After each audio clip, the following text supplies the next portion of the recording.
Então, em janeiro de 2026, a televisão estatal chinesa exibiu algo que era meio insano. Uma animação elegante e cinematográfica mostrava um colossal triângulo cinza deslizando pelas nuvens, disparando feixes de luz e lançando enxames de drones furtivos na atmosfera. A legenda abaixo identificava aquilo como o Luanyao, uma nave-mãe aeroespacial de 100 mil toneladas projetada para operar na fronteira do espaço. Agora, Luanyao é um nome da mitologia chinesa, referente a uma ave sagrada frequentemente confundida com a fênix e ligada à paz, harmonia e à vinda de governantes virtuosos. Uma nave-mãe de 100 mil toneladas. O conceito faz parte de algo chamado Plano Nantianmen, o projeto do Portão Celestial do Sul. Preciso admitir, os chineses realmente sabem nomear as coisas. E segundo a mídia chinesa da SPEC, isso é enorme. 242 metros de comprimento e 684 de envergadura, mais largo que 6 campos de futebol, enfileirados. O peso máximo chega a 123 mil toneladas, mais pesado do que um super porta-aviões americano totalmente carregado. E diferente desses super porta-aviões que ficam no oceano, o Luanyao foi feito para voar, e não apenas voar. Ele deve chegar à borda da estratosfera ou órbita, levando 88 caças não tripulados, armas de feixe de partículas, lasers de alta energia e dezenas de lançadores de mísseis.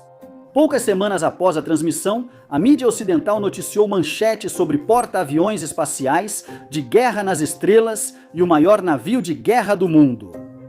Analistas de defesa sérios opinaram, alguns chamando de fantasia, outros alertando que, se a China construísse isso, mudaria o equilíbrio de poder.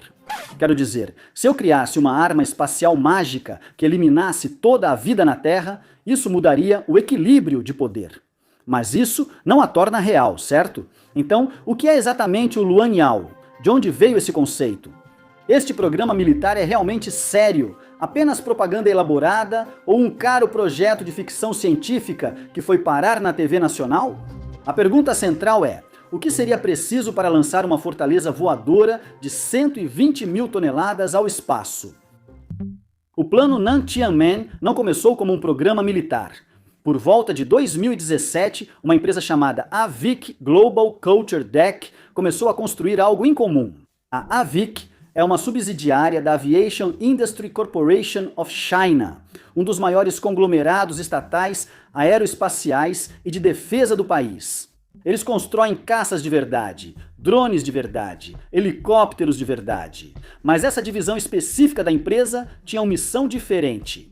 Eles criaram um universo totalmente fictício, trabalhando com ficção. Pense na Marvel como exemplo. Mas para as empresas chinesas de defesa aeroespacial, eles chamaram de Universo UltraVic, ambientado em meados do século XXI. Durante um conflito global, a humanidade precisou criar uma rede integrada de defesa aérea e espacial. Porta-aviões gigantes, caças espaciais, mechas táticos, armas orbitais, plataformas, o pacote completo. Segundo a mídia chinesa, a equipe criou mais de 500 mil palavras de história e projetou quase 100 sistemas de armas fictícios detalhados. O objetivo oficial era divulgar, entusiasmar jovens pela aviação, dar à AVIC destaque em shows aéreos e explorar tendências tecnológicas especulativas por meio seguro da ficção. As primeiras aparições públicas foram em 2018, quando o modelo Luanyao surgiu em Zhuhai. Os visitantes acharam que era um conceito oficial de próxima geração da divisão militar da AVIC, e isso faz sentido, pois foi exibido junto a aeronaves reais. Ele trazia especificações detalhadas, painéis e apresentações. Depois, museus de ciência chineses explicaram que era uma experiência de ficção científica imersiva, não um documento oficial de defesa. Mas a confusão já tinha se instalado, e dá para entender o motivo. Depois veio o Zhuhai Air Show de 2021 em Guangdong, o maior evento de tecnologia aeroespacial da China. A AVIC trouxe um modelo aprimorado chamado Luanyao II e o apresentou como algo em chinês, que aparentemente significa nave-mãe aeroespacial. Obrigado, escritor, pelos caracteres chineses, muito úteis para mim. As especificações eram ambiciosas, para dizer o mínimo. Você já ouviu falar da envergadura de quase 700 metros e 242 metros de comprimento?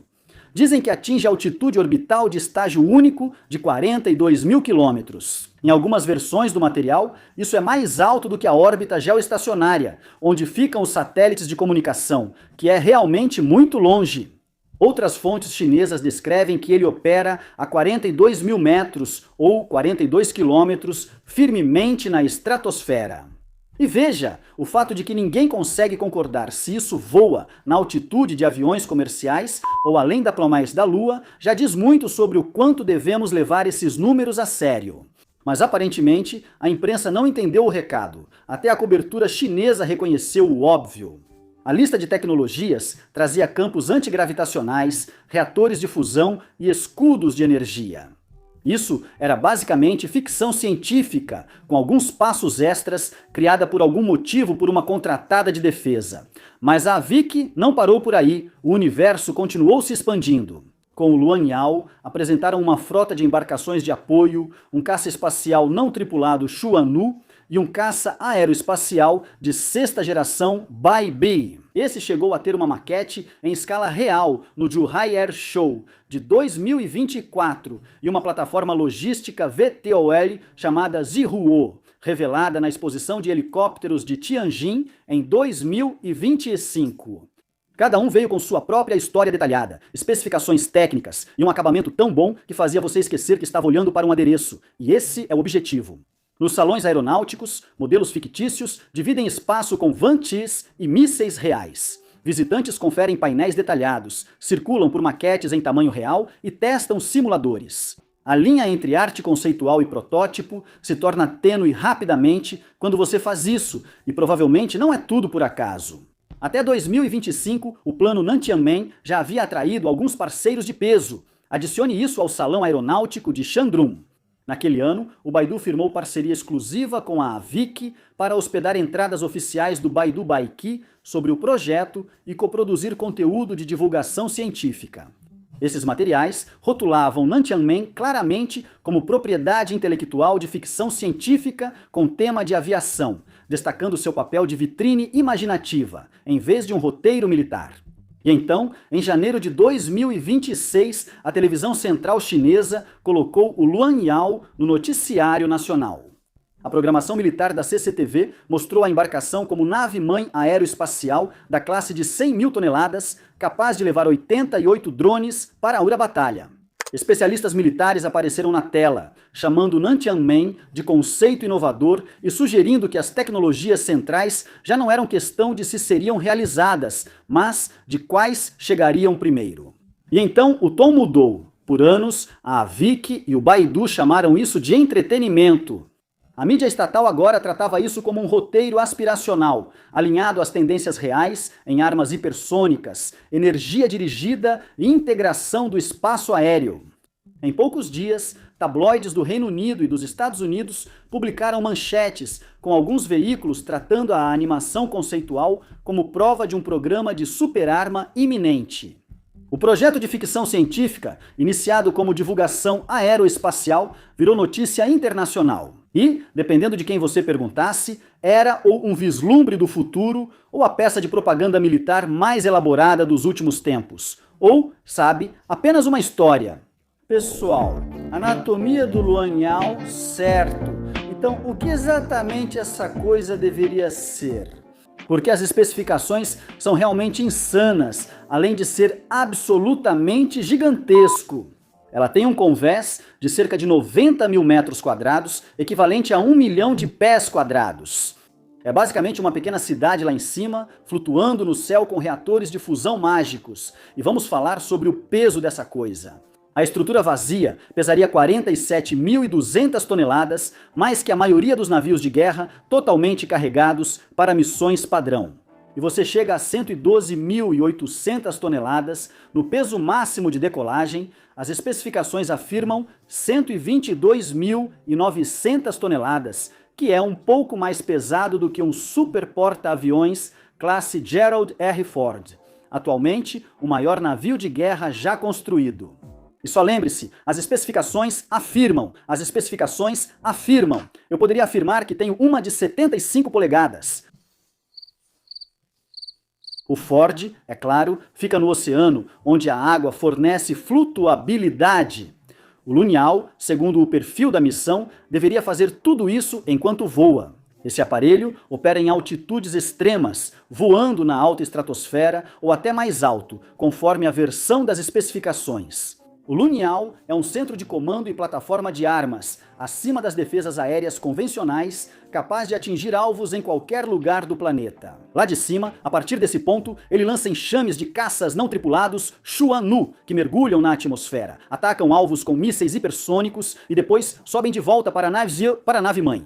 Pense nisso como uma mistura de um porta-aviões convencional, um cruzador de mísseis e uma pequena estação orbital, tudo reunido em um único triângulo cinza mágico. Quanto às armas, 4 canhões de difusão de partículas de alta potência para... Bem, na verdade não temos certeza, mas eles realmente parecem impressionantes. 16 torres de laser pulsado de alta energia para defesa e ataques precisos, 42 células de lançamento vertical multiuso para mísseis variados e 12 lançadores dedicados de mísseis balísticos para alvos distantes. E os 88 drones Chuanu, armazenados internamente, cada um carregando seu próprio arsenal de armas hipersônicas, e de acordo com a história, canhões de partículas de coleta de energia. O Chuanu em si parece algo entre um caça de estilo moderno e uma nave espacial, com asas inclinadas para frente e enormes estruturas de anéis ocos montadas em cada lado da fuselagem. Esses anéis geram circulação de mesons para alimentar um propulsor de campo mágico, permitindo manobras impossíveis para aeronaves convencionais. Coordenação autônoma de enxame, furtividade multibanda, operação impecável na atmosfera e no vácuo, tudo o que se espera de um caça espacial de ficção científica, mas nada disso existe.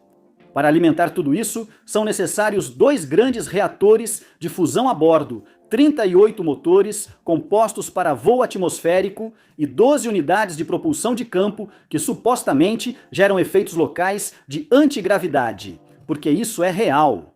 Se você desculpa, eu não consigo me controlar, é tão ridículo.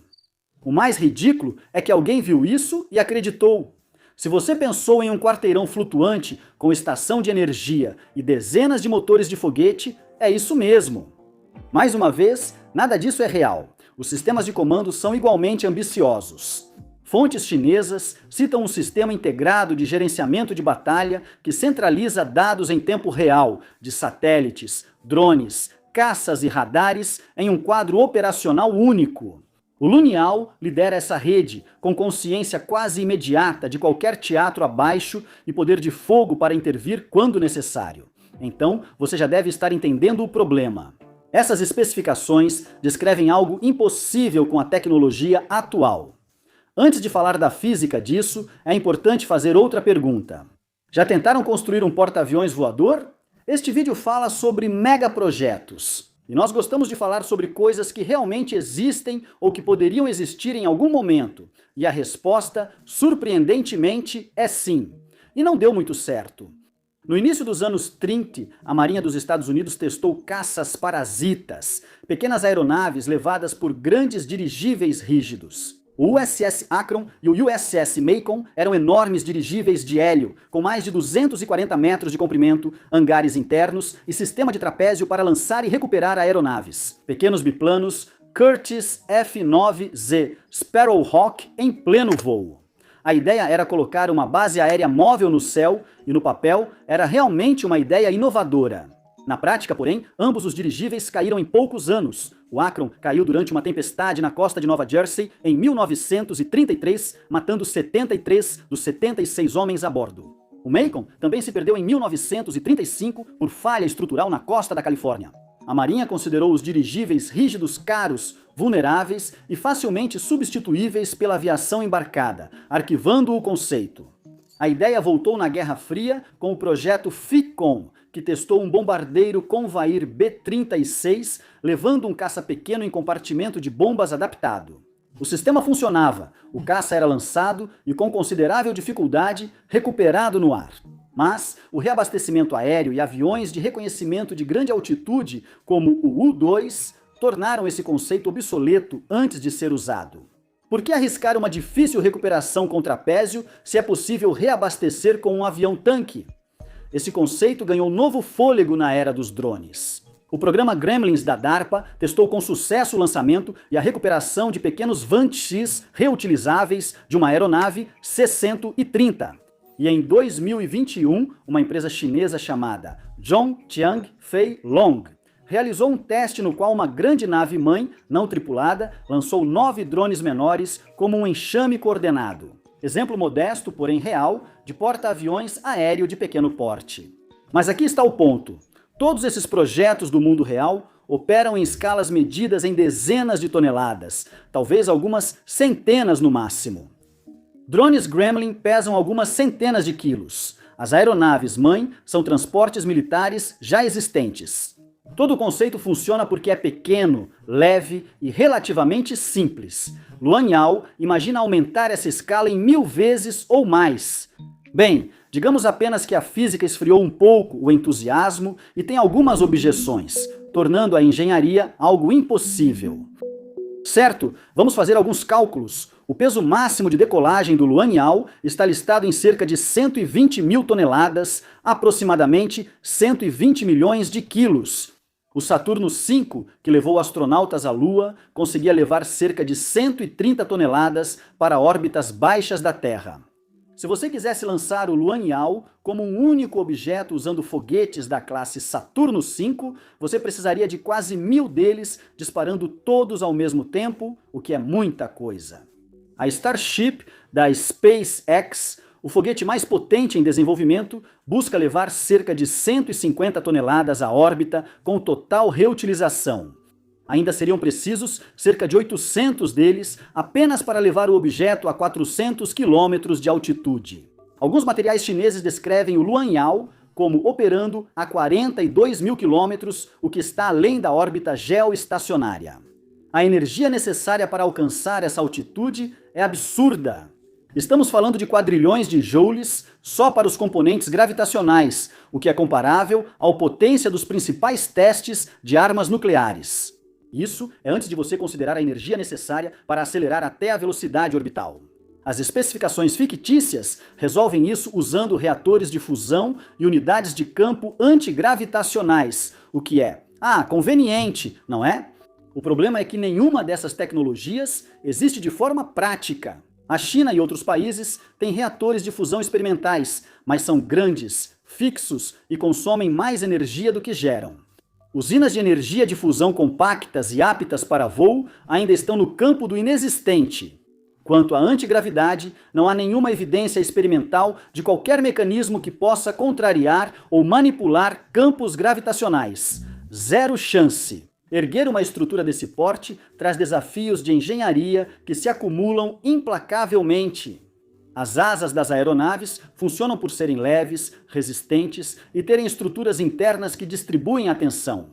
Aumente isso em um fator de 8 ou 10, e você estará lidando com forças de flexão e torção que destruiriam materiais convencionais. A estrutura teria que ser muito leve ou extremamente resistente, ou ambos ao mesmo tempo. Além de atuar como navio de guerra blindado em alta altitude, a aeronave apresenta um desafio de ciência dos materiais ainda sem solução e enfrenta questões aerodinâmicas. Uma nave desse tamanho, mesmo onde o ar é rarefeito, enfrentaria grande arrasto ao operar na atmosfera em qualquer velocidade significativa.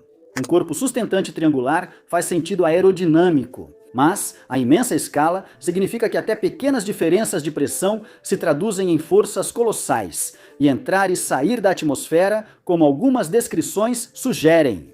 Bem, isso submete a estrutura a tensões térmicas e mecânicas extremos durante cada transição. Então, pois é, e a gente nem começou a falar sobre as armas ainda. Lasers de alta energia e feixes de partículas, bem, são tecnologias reais em desenvolvimento ativo, mas consomem uma quantidade enorme de energia. Sistemas de laser atuais, que poderiam desativar drones ou danificar barcos pequenos, operam na faixa de dezenas de quilowatts a poucos megawatts e já sobrecarregam a capacidade elétrica das plataformas que os transportam. O Luan Yao descreve 16 torres de laser e 4 canhões de feixe de partículas operando simultaneamente, junto com radar, coordenação de drones, propulsão e tudo mais que uma cidade voadora precisaria. O consumo de energia seria enorme, por isso os projetistas optaram diretamente por reatores de fusão nas especificações. Nada mais pode fornecer esse tipo de energia de forma plausível, nem a fusão. Ainda não, e provavelmente não por muito, muito tempo. Por fim, vulnerabilidade. Se você tratar o Luanyao como uma plataforma orbital, ele se torna o alvo mais gordo, lento e valioso que alguém já colocou no espaço. Ele não podia se esconder, desviar ou fugir de um míssil. Armas anti-satélite já existem e um porta-aviões espacial de 120 mil toneladas seria extraordinariamente fácil de rastrear e uma perda extraordinariamente catastrófica. Operar em altitudes mais baixas ou usar trajetórias suborbitais não resolve isso, só troca um conjunto de vulnerabilidades por outro. Então não, o Luanyao, como foi descrito, não pode ser construído. Nem agora, nem tão cedo, provavelmente não em nenhum prazo que valha a pena considerar. Isso levanta uma questão óbvia. Se esse aparelho não pode voar, por que a TV estatal chinesa o exibiu no noticiário nacional? A questão da propaganda? A posição oficial da VIC é consistente desde o início. O plano Nantianmen é uma ficção científica de aviação criada para divulgar ciência aeroespacial, inspirar jovens e explorar tecnologias futuras com narrativas. Maquetes em tamanho real em shows aéreos, exposições imersivas em museus, conteúdo educativo na Baidu Baiki e também no papel. Isso é divulgação e engajamento, animando crianças para carreiras aeroespaciais, o que é ótimo, mas a mídia estatal chinesa fala do Nantianmen de forma um pouco diferente. A cobertura da CCTV enfatizou a integração do poder aéreo e espacial e descreveu o conceito como alinhado com a direção principal da guerra aeroespacial do futuro. Especialistas militares apareceram na tela, tratando isso não como um adereço de um universo fictício, mas como uma visão de onde a pesquisa real pode eventualmente chegar. A abordagem passou de "olhe para esse mundo incrível que construímos" para "é nisso que trabalhamos". A doutrina militar chinesa prevê produzir uma geração, desenvolver a próxima, fazer pré-pesquisa da seguinte e explorar possibilidades futuras. O plano Nantianmen exemplifica essa exploração. Ideias muito ambiciosas que indicam o rumo da pesquisa futura, mesmo que a tecnologia necessária ainda leve décadas ou séculos para chegar. Futurismo aspiracional, apoiado por uma grande empresa estatal aeroespacial e apresentado com sofisticação para ser levado a sério. A comunicação visual atende a vários públicos simultaneamente.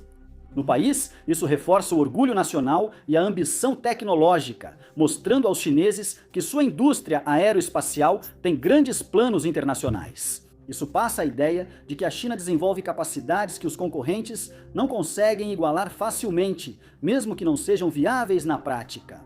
E nas sessões de comentários em chinês, a reação tem sido mista. Na verdade, alguns usuários celebram a visão, outros descartam como grande propaganda externa ou descrevem de forma irônica, como um desenho animado promocional. A reação da mídia ocidental foi previsível. The Sun e New York Post publicaram manchetes dramáticas e cobriram a animação conceitual como se fosse prova de um programa de armas iminente. Analistas de defesa deram opiniões, alguns descartaram totalmente, outros destacaram que até ideias fantasiosas influenciam a percepção da capacidade militar. A realidade era mais complexa que as manchetes, mas há pontos importantes. Nem todas as tecnologias do conceito Luanyao são fantasia. Mísseis hipersônicos já estão em uso. O DF-17 chinês usa veículo planador hipersônico. Lasers potentes e armas de micro-ondas já estão sendo usados na defesa aérea. Foguetes reutilizáveis e aviões espaciais experimentais estão avançando rapidamente. Enxames autônomos de drones já foram demonstrados por vários países. Os componentes são reais, é a integração nessa escala absurda que é ficção científica. Além disso, ainda não temos fusão, mas com certeza está a 10 anos de distância. Obrigado por assistir.